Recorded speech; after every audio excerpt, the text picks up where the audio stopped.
Silencer Central.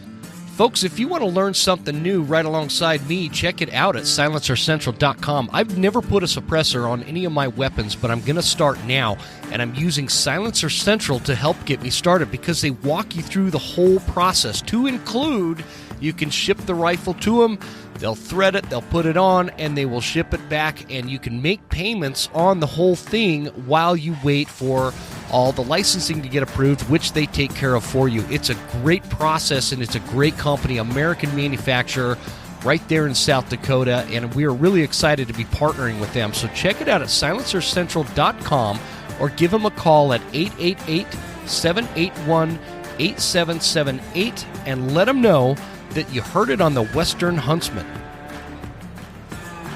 Hoffman Boots is my go-to boot. I love the Explorers in the 8-inch, and they've got the Vibram sole, totally waterproof, no break-in period. They just glue your feet to the mountain. You can't ask for more out of a boot, and you don't have to break the bank to get a pair. So check it out at hoffmanboots.com. Again, another American company.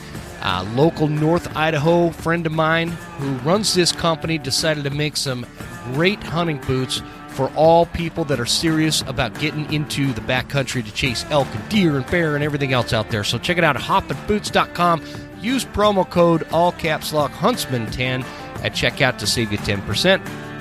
Hey, you guys, this is going to be a slight detour episode. I was unaware that there was so much interest out there into the homesteading style of or lifestyle that myself and my family, we kind of live.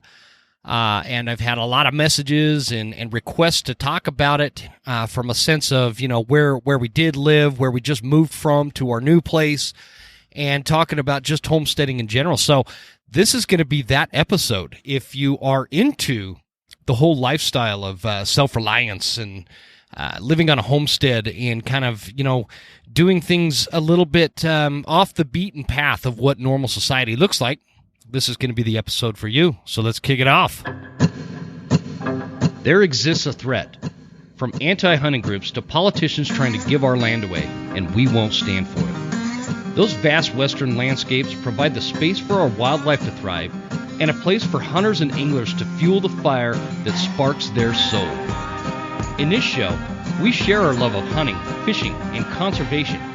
Here, we provide the foundation to meet these threats through passion and the grit of the American outdoorsman. Welcome to the Western Huntsman Podcast.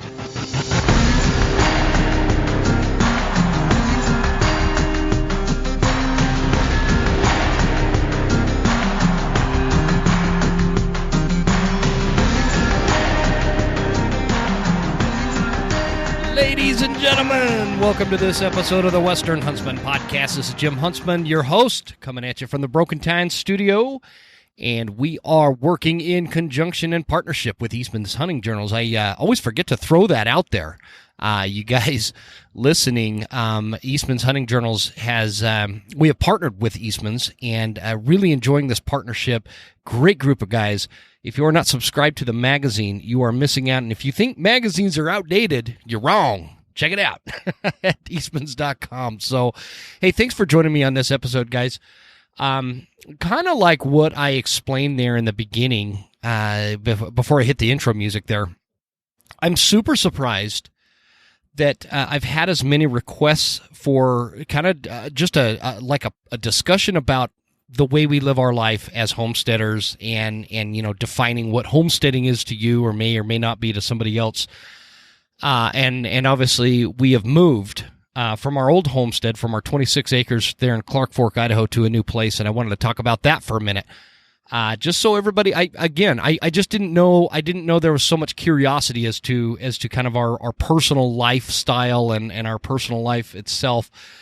Where I record and what we talk about, but you know, so I guess there's a sense of me that's somewhat flattered by that. I appreciate the interest in it because I'm pretty passionate about it, and I'm pretty passionate about why we live the way we do, and you know, I want to define it so that there's no misconception as to how we live as homesteaders too, because there's like various levels of homesteading. So Let's start with why we moved.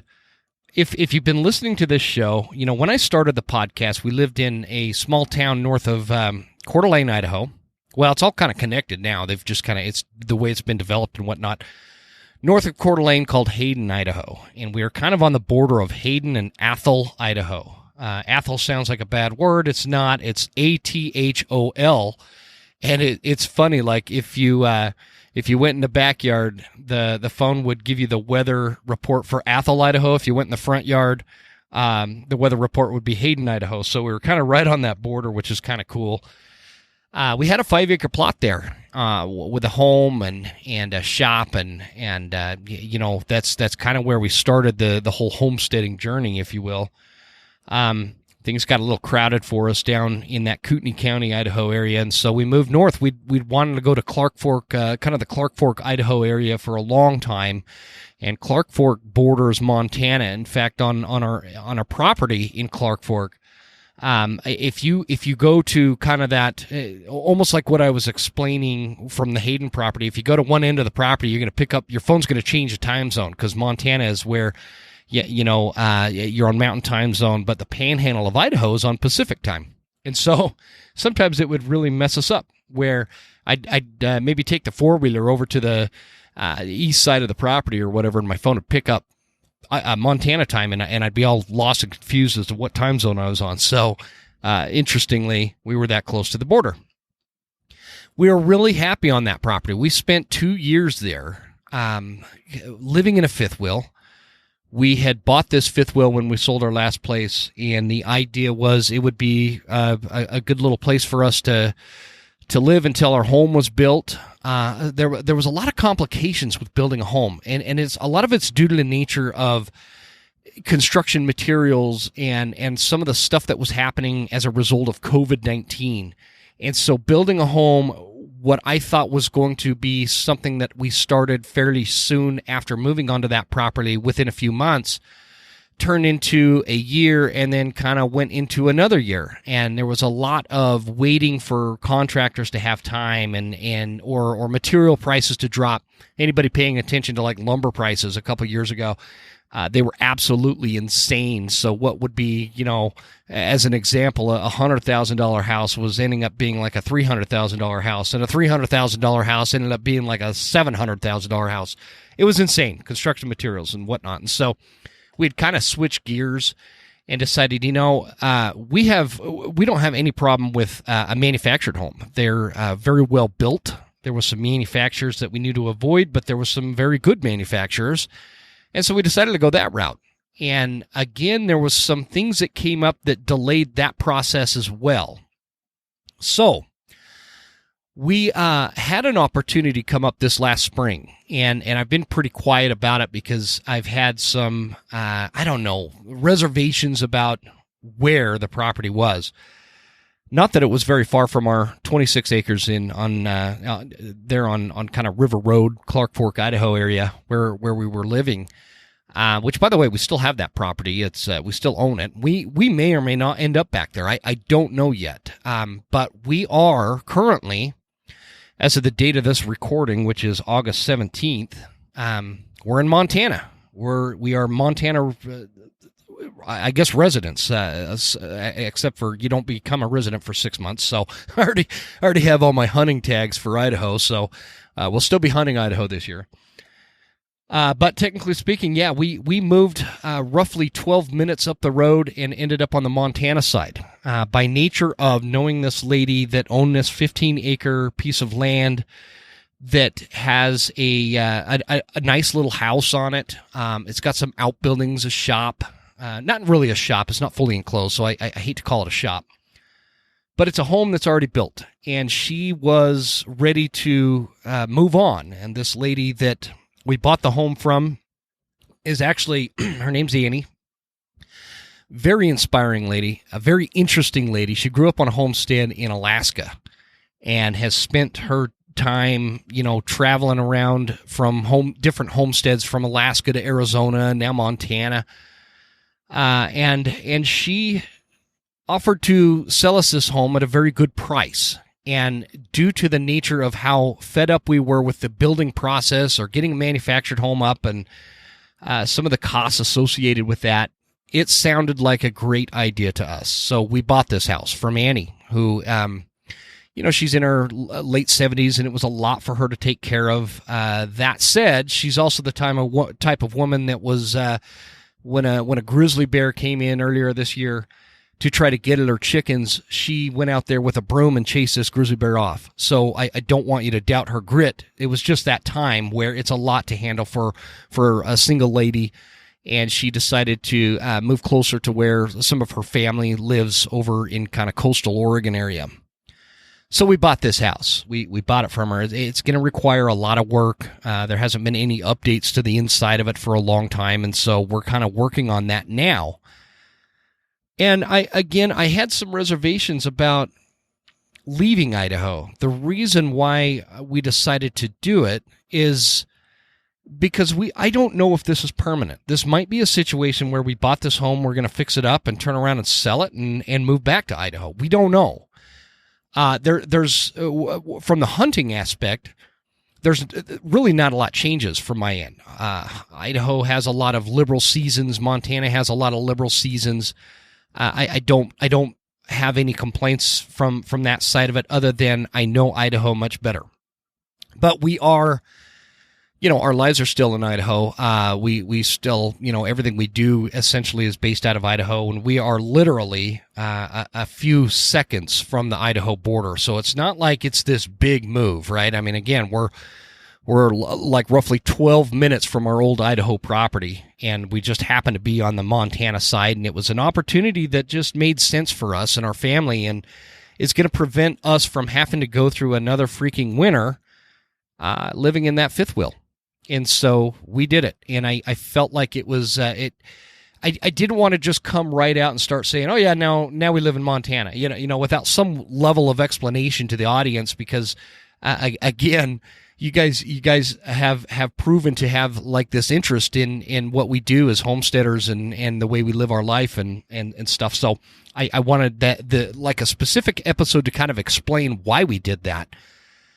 It's good property. It's really good property. The house is cool as well. I'm like whatever. When my wife and I are looking at buying something, she's all about the house. I'm all about the land.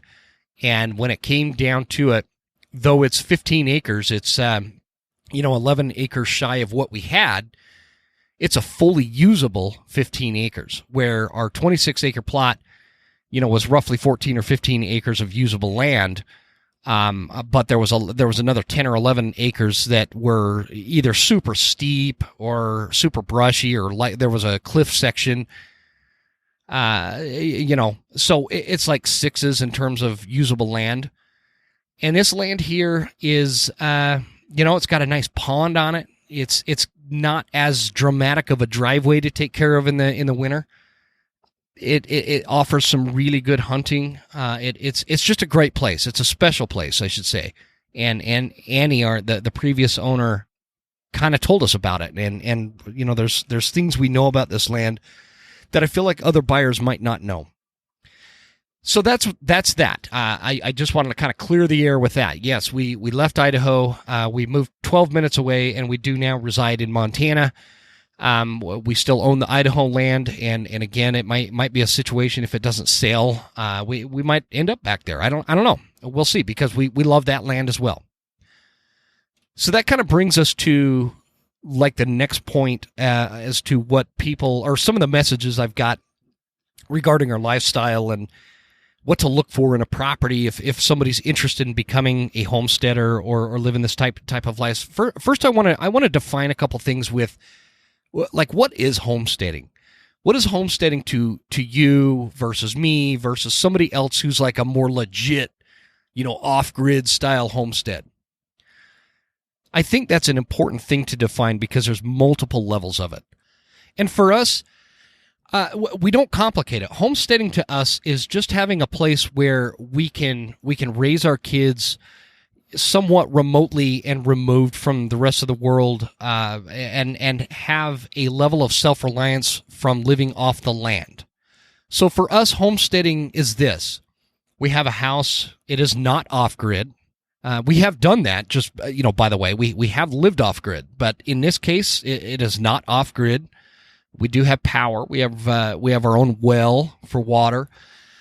We have, those kind of amenities. So it's not like we're off-grid homesteaders living only on what we grow. We still go to the grocery store. We can live without going to the grocery store, though. So I think that's an important element.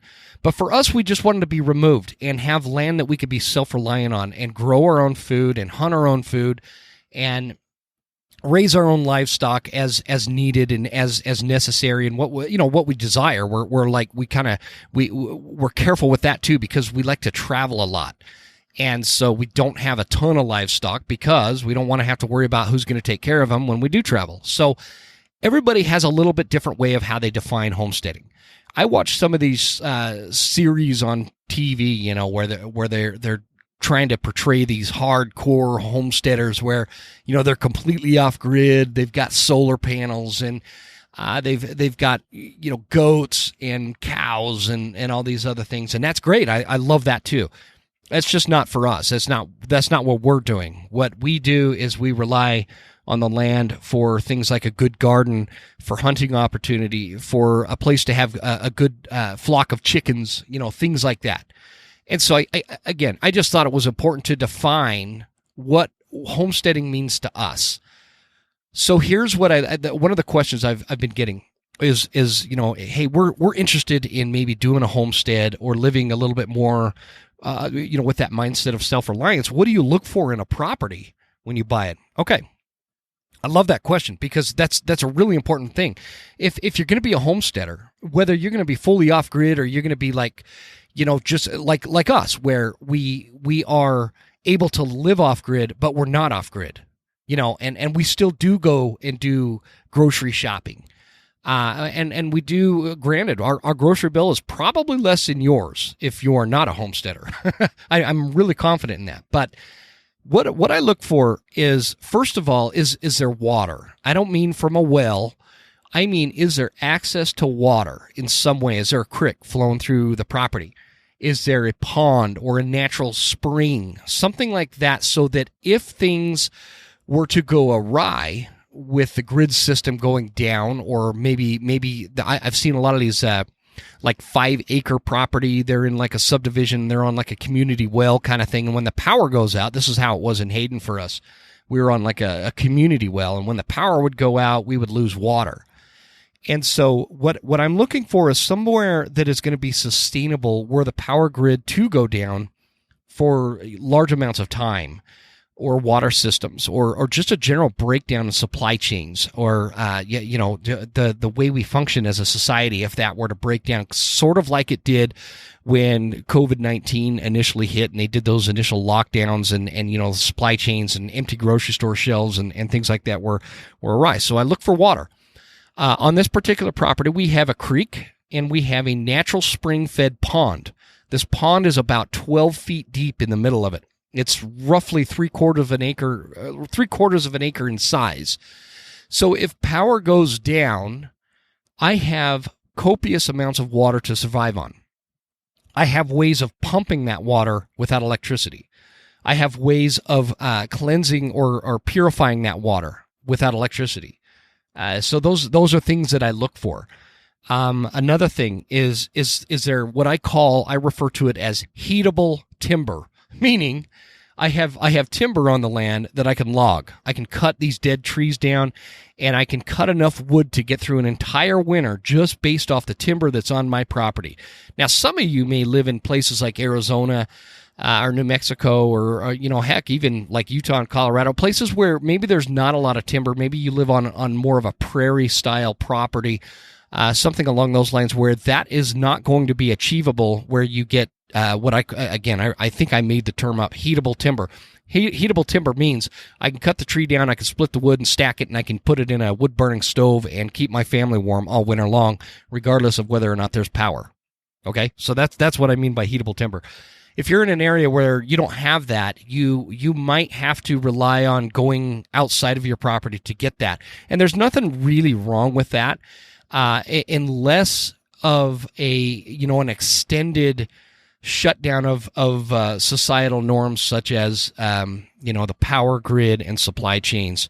That could become challenging because you'll need a truck with fuel and chainsaws with fuel and stuff like that to get access to some areas where you can get some timber cut down and get it back to your property. So that's for me personally. We're fortunate enough to live somewhere here in North Idaho, Western Montana, where I can this 15-acre plot I can heat our home for roughly 5 years, probably longer, but roughly 5 years with just what's dead timber-wise on this land. Now, some wood is better to burn than others, and that's a whole other podcast. But that's again, that's something I look for. Sun exposure.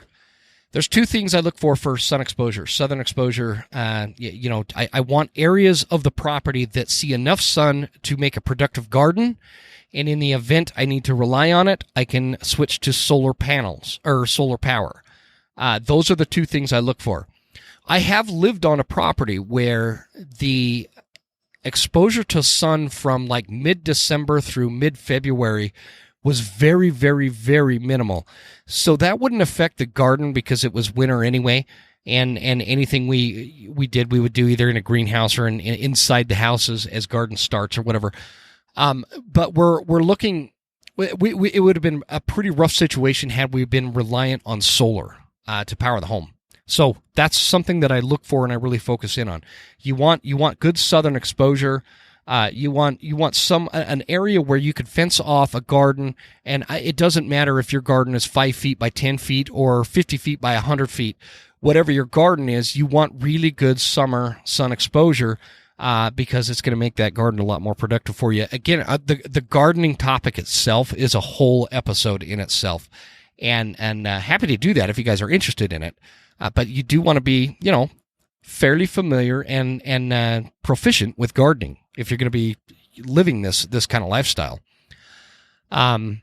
Defensible, I put on the list here for homestead properties. Defensible meaning, again, I'm not a big conspiracy theorist, but I am long enough in the tooth to understand that things can go south very quickly. And if you've gone through COVID and you were paying attention, you understand that as well.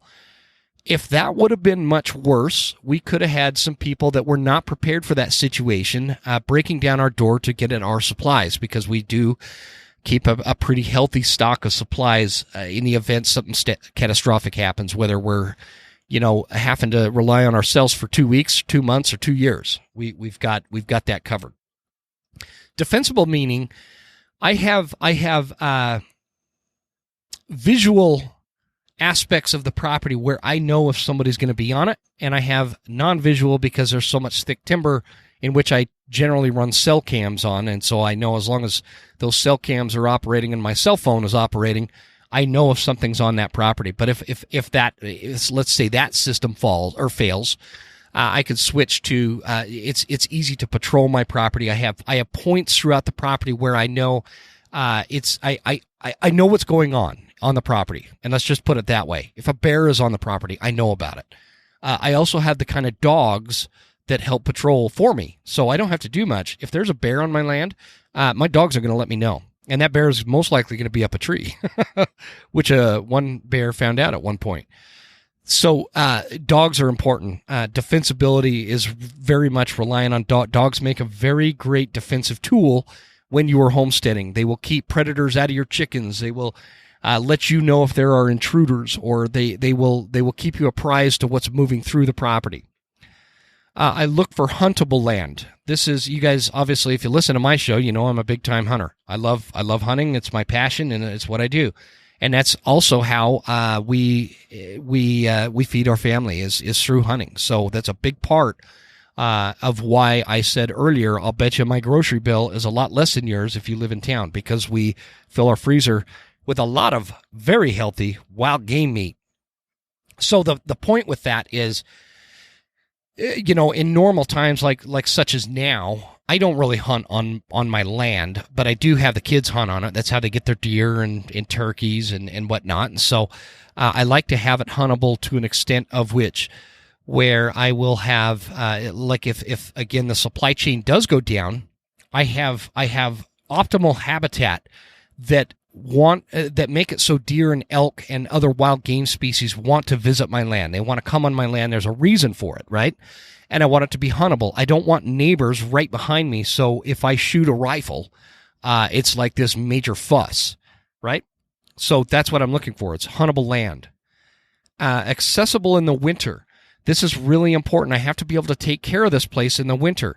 I'm not straight up a mountain, north-facing slope with no way to get in and out or plow, or I have to snowshoe it out off the mountain to get anywhere. Now, my acreage in Idaho, back in Clark Fork, that land was somewhat challenging in the winter, but it wasn't that bad. I have a John Deere tractor, which I still have. I brought it over to the new property here, and I was able to maintain it and take care of it that way. There were other ways, access points I could have maneuvered in and out of that were the necessity to be there, but the necessity never showed itself, so I just plowed it. But you really do want to think about, if you're looking at property to buy as a homesteader, you really want to look at how is this property going to be in the winter months to take care of it? Is it going to be a catastrophe? Am I going to have 10 feet of snow to attend with? What kind of work is involved? Is it going to be a full-time job taking care of this land in the winter? Really important part.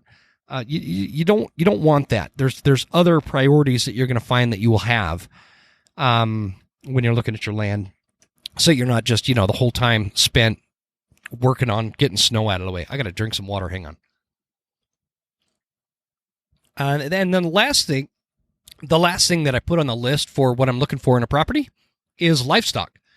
How is this land going to fare with livestock? Cows, goats, anything else? When I say livestock, I mean big. I'm not talking about chickens. You can live in the suburbs and have a really healthy chicken operation where you don't ever have to buy eggs again. And if you are of mind to do that, I would highly, highly recommend it. I know chickens can be a pain in the butt. We're going to talk a little bit more about chickens. But those are, so anyway, with livestock, again, you have to be mindful, depending on where you live, in terms of predators, where we are at and where I've always lived. Grizzly bears are a concern. Black bears are a concern. We get mountain lions. We get bobcats.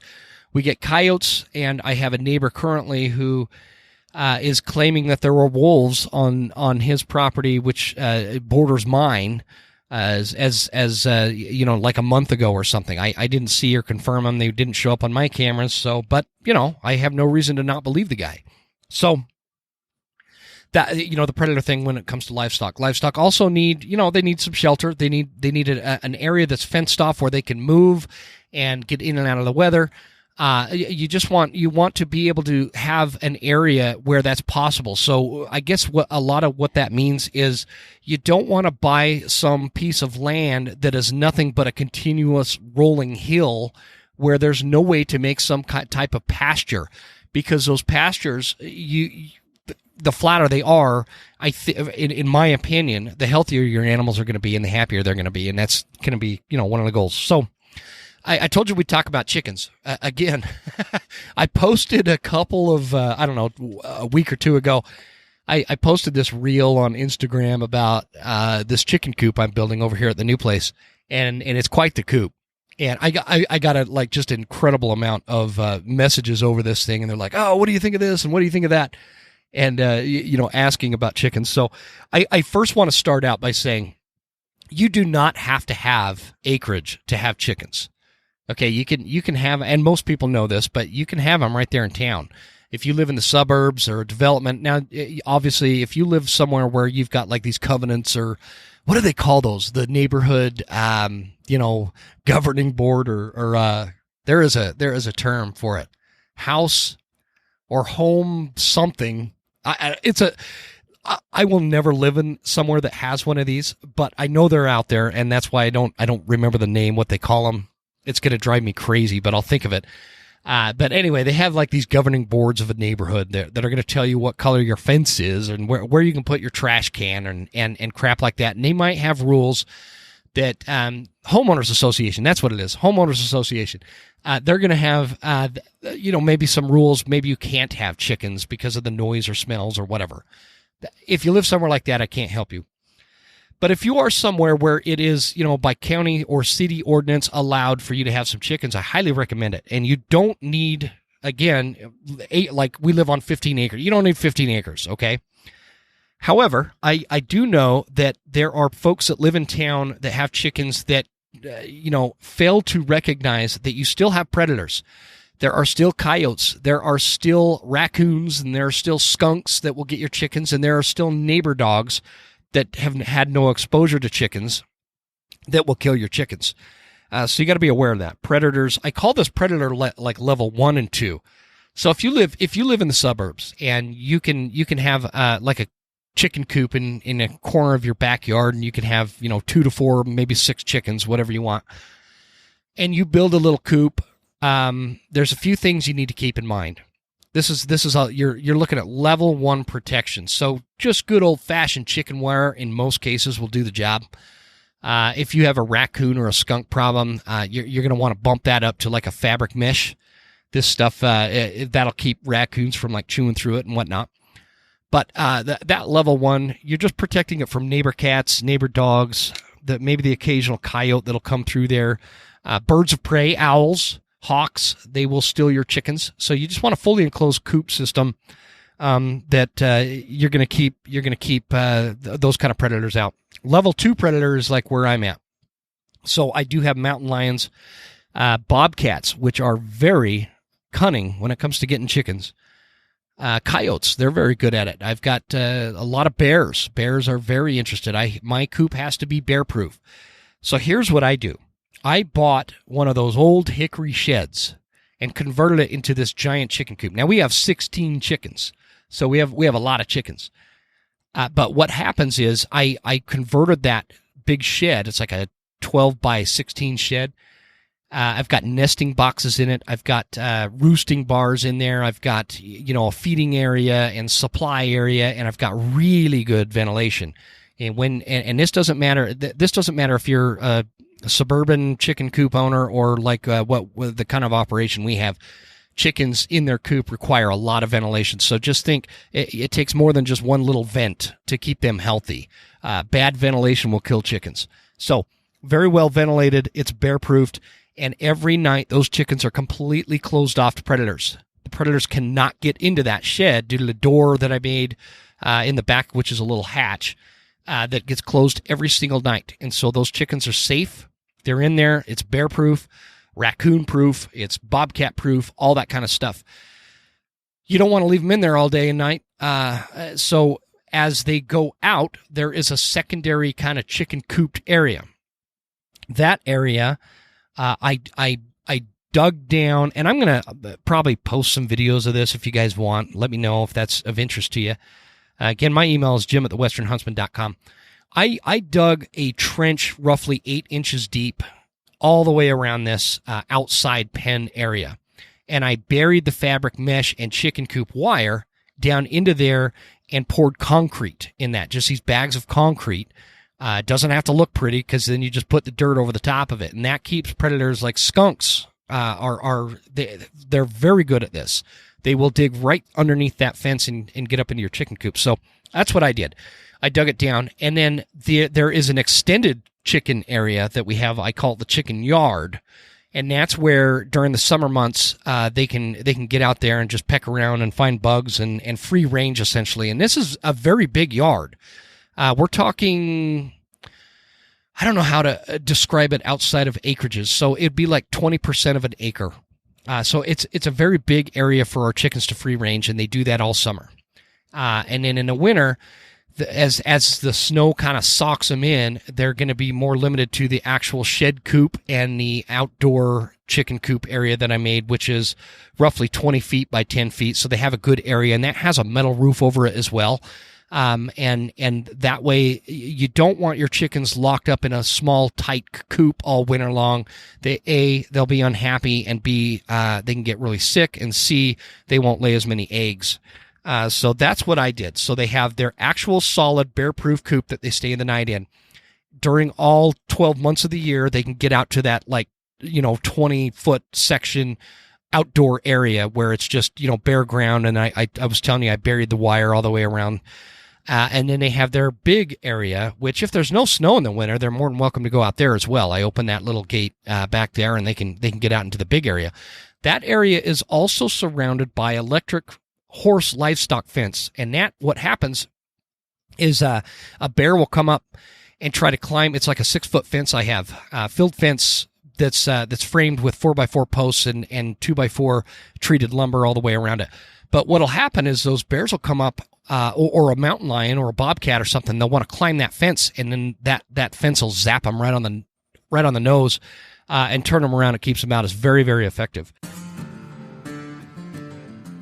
There's a lot of great trail cameras out there. I've run the Tacticams, and that's a great system, especially their cell cameras. I've run a lot of different brands that I've recommended to you guys in the past, but the right fit at the right time is the Spypoint trail cameras. I have a couple of the Flex G36s that are cell cams. They do a really good job for keeping track of everything that's going on my property. And I also have for, kind of out in the backcountry, I've got these Force Pros. Man, the picture quality on those Force Pros is just amazing. If you guys saw some of the bear pictures I was showing you during Spring Bear, that was a Force Pro. Really great cameras. I'm really excited that they chose to sponsor the show, because I've been using Spypoint for a long time, and I think you guys are going to be just as happy as I am with them. And check them out at spypoint.com and let them know the Western Huntsman sent you. Some of you might be old enough to remember back in the day when you can go to Walmart and get you a Savage rifle for very cheap.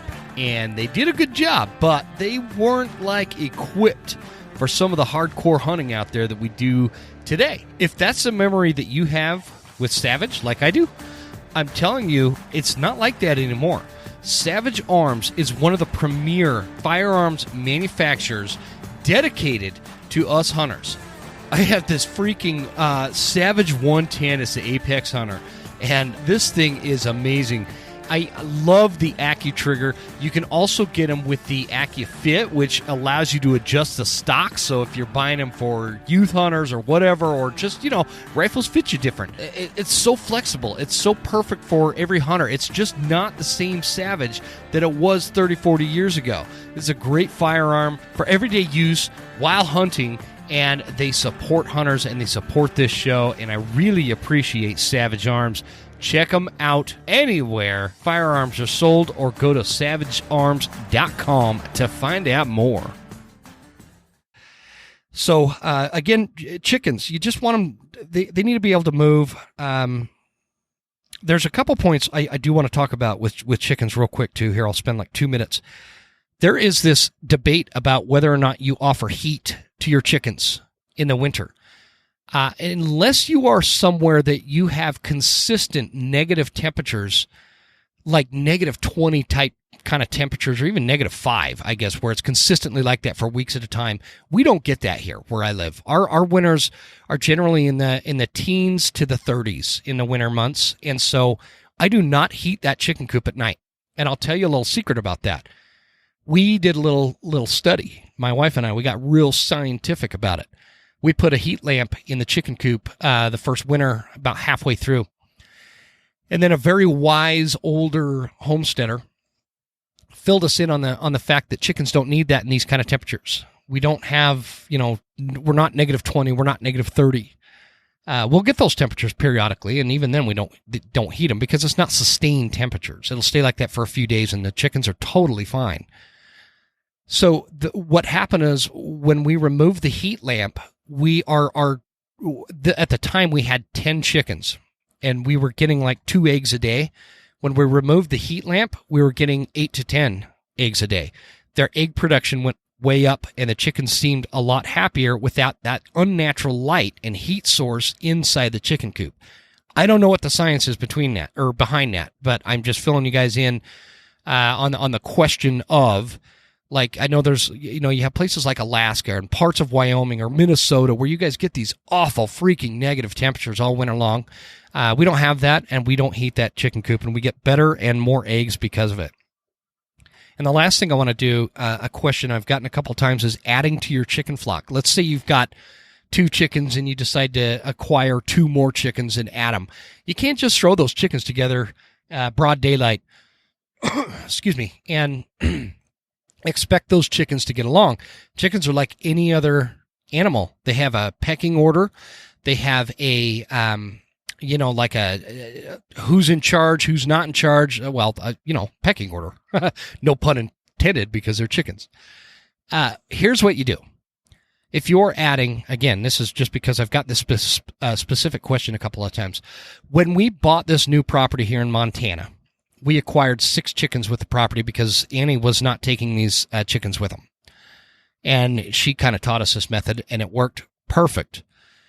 You get the coop set up. You get your chickens, whoever's the bigger group. In this case, I was bringing 10 chickens to an area where there was 6 chickens. The 6 chickens were separated in a different coop that was not very bear-proof, so that was just temporary. I put the 10 chickens in the new coop, the nice one, the bear-proof one, and let them get used to it for a few hours. And then as night fell, and it got dark, if you know anything about chickens, what they do is they go inside and they get up on a roost bar, and they're roosting for the night. Just like all you turkey hunters out there, you'll know that turkeys like to roost in a tree at nighttime.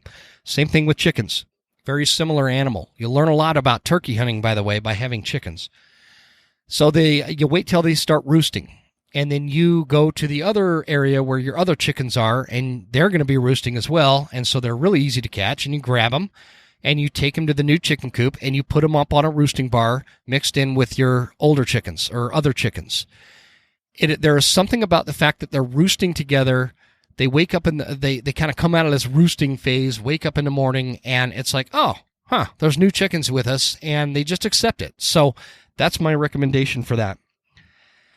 Guys, any other questions with chickens, feel free to call me or send me an email, jim@thewesternhuntsman.com.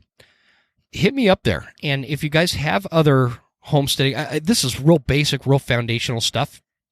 But I wanted to get that out and knock this episode out because, again, I've gotten a lot of questions about it, and I wanted to knock out the discussion as to why we moved from Idaho to Montana.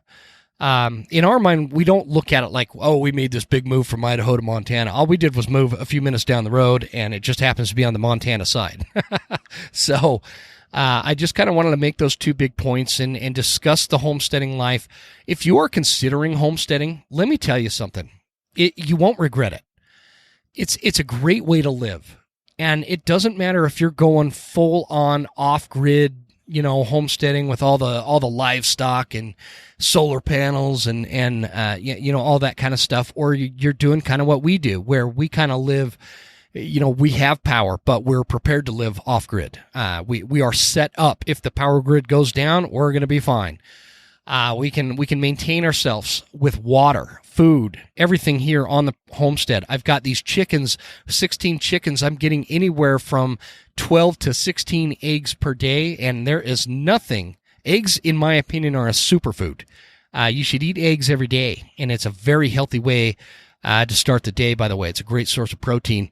And again, we can live indefinitely if the supply chain goes down just on the eggs alone, and we're not even talking about the hunting and the gardening and the other meat that we raise, whether it's meat rabbits or whatever, meat chickens, those kind of things. So if you're thinking about going to this style of life or lifestyle, it's very fulfilling. It's a lot of hard work. You do have to be gritty. You have to be good with an axe. You have to be generally pretty handy with things. That saying that you're a jack of all trades, master of none kind of thing. That's kind of how you live as a homesteader. I'm a half-ass electrician. I'm a half-ass plumber. I'm a decent carpenter. I know what tools will work in what circumstances. I know how to operate saws and hammers, and I know I'm really handy with a screw gun. Just things like that. You don't want to be one of those people that you've lived in the city your whole life and you don't even know how to change a tire to come in and living like this. You really want to learn some of those skills, those soft skills, how to build things, how to put fences up, how to chop trees down, or let me put it. I don't chop trees down anymore. I know how to, but that's not what I do. I cut them down because I'm sensible and I have a nice chainsaw. So get real handy with a chainsaw. it's a real satisfying way of life. It really is. It's so satisfying. Not only the sense of satisfaction I get when I knock down a cord of wood and it's all stacked and ready and covered and all that kind of stuff, ready to go for the winter. Man, that's satisfying. But it's also satisfying when I lay down at night knowing that my wife and my 2 daughters are protected. If things turn ugly out there, we have some kind of catastrophic event, we lose power, the supply chain falls apart. It's very satisfying knowing that I can go for years feeding my kids, keeping them warm, protecting them from undesirables, all these things that could go wrong out there in today's world that is just chaotic and crazy, exacerbated by the crazy media that likes to exaggerate things anyway.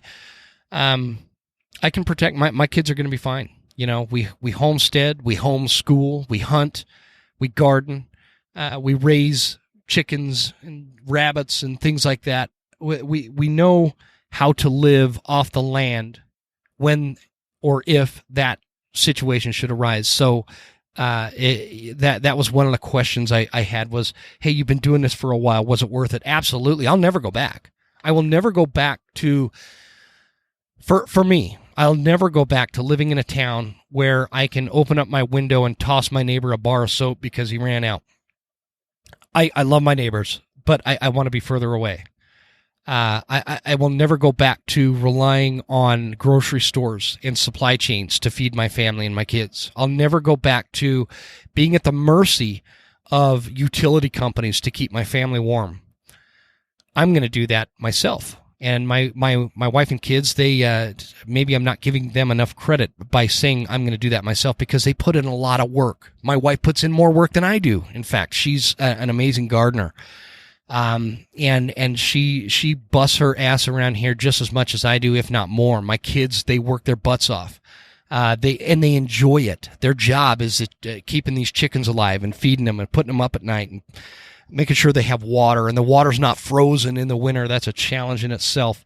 In fact, that could be a whole other episode in itself, keeping the water from freezing in the winter. So yeah, guys, I'll never go back to any other way of life. I love this lifestyle. I love the feeling of self-reliance, the satisfaction. It just makes me feel like I've accomplished something great. You know, in my day job, I can achieve these great things. You know, maybe I produce this much revenue, you know, for the company kind of thing. And that feels good too, because they pay me for it. But it's nothing like the satisfaction I get from knowing that my kids are permanently okay, from a sense that I can feed them, I can keep them warm, I can keep them safe. Those things are not something that could be replicated in any other lifestyle in a big city where you're just relying on utility companies, grocery stores, and truck drivers for everything that makes the world go round. So again, nothing wrong with that. It's just for me, it's just never going to be that way again. We have like a new standard of living. So hopefully that helps. I want to leave you guys with this though. Again, it's mid-August. Hunting season's right around the corner. And I have been slacking with the Dashboard Hunting Mentor series that I was doing last year and the year before. It's just been, an absolute chaotic year for that. So what I want to do is have you guys submit listener questions via the website. And I'm going to just fess up. I have 2 websites, guys. I have the old website, which is thewesternhuntsman.com, which I cannot for the life of me figure out how to get rid of. And I can't figure out how to redirect that to the new website. The new website is thewesternhuntsmanpodcast.com. And if you're following me on Instagram, that link in the bio is what will take you to that one. And that is the way to do this. But on that website, there's a little microphone icon at the bottom of any page you're on within the website. Go to that website and you click on that icon and you can record your question. And I want to do that for the next Dashboard Hunting Mentor series before hunting season kicks off, because it's right around the corner. And I know we have a lot of new hunters out there that listen to this show and have a lot of questions on very basic foundational things that maybe a lot of podcasts don't cover. This is going to be for you. I want to cover this foundational information. Basic things you need to know: how to hunt a deer, how to hunt a turkey, how to hunt a bear, how to hunt an elk. These are the things I want to be able to play your question on the show, and for all the listeners to hear your question. And so that's why you don't be shy about what you're asking, because I'll bet you if you have that question, there's going to be a lot of other people that have that question as well. Maybe you have a youth hunter that has a question, and those series. We keep the foul language to an absolute minimum, meaning we don't have any foul language on those episodes. So if you have a youth hunter that has a question, go to thewesternhuntsmanpodcast.com and submit a question via the voicemail system there. And I'm going to do like a video on Instagram to explain this in a little greater detail. But any question hunting related, if you're a brand new hunter, hit me up, thewesternhuntsmanpodcast.com, and hit that little microphone and record your question to me and send it in. And I will play those back and answer those questions here on the show, hopefully prior to hunting season getting kicked off here. Because once September hits, ladies and gents, I will be pretty much all but unavailable for that month. So I just wanted to throw that out there. Yeah, if you guys have questions, send them in. I love talking about that kind of stuff, and I think it really helps. Hearing the question from the person with the question and getting that question answered, it's gonna answer a lot of other questions that may not just be super obvious to a lot of us. So with that, guys, thanks a bunch for tuning in. Let me know what you thought of this episode about homesteading. If you want more information, you can hit me up on Instagram at the Western Huntsman through those DMs. Bear with me on those.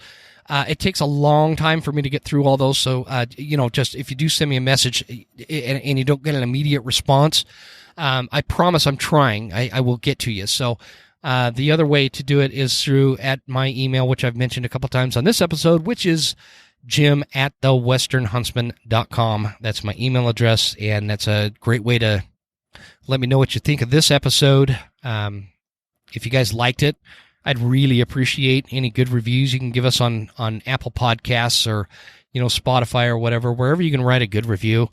That goes a long way to helping this show get kind of recognized and the algorithms that pick this kind of stuff up. It really helps me out, and I sincerely appreciate those good reviews. If you're going to write a bad review, why waste your time? Why waste your time? Just go listen to something else. So hopefully that helps, guys.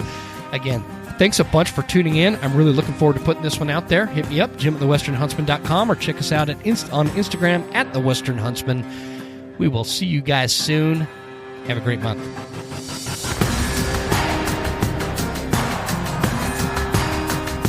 You made it. That's the end of the episode. Thank you so much for tuning in. Please make sure you're following us on Instagram at The Western Huntsman, and write us a good review at Apple Podcasts. Thanks, guys. See you next time. Stay Western, and I'll see you on the mountain.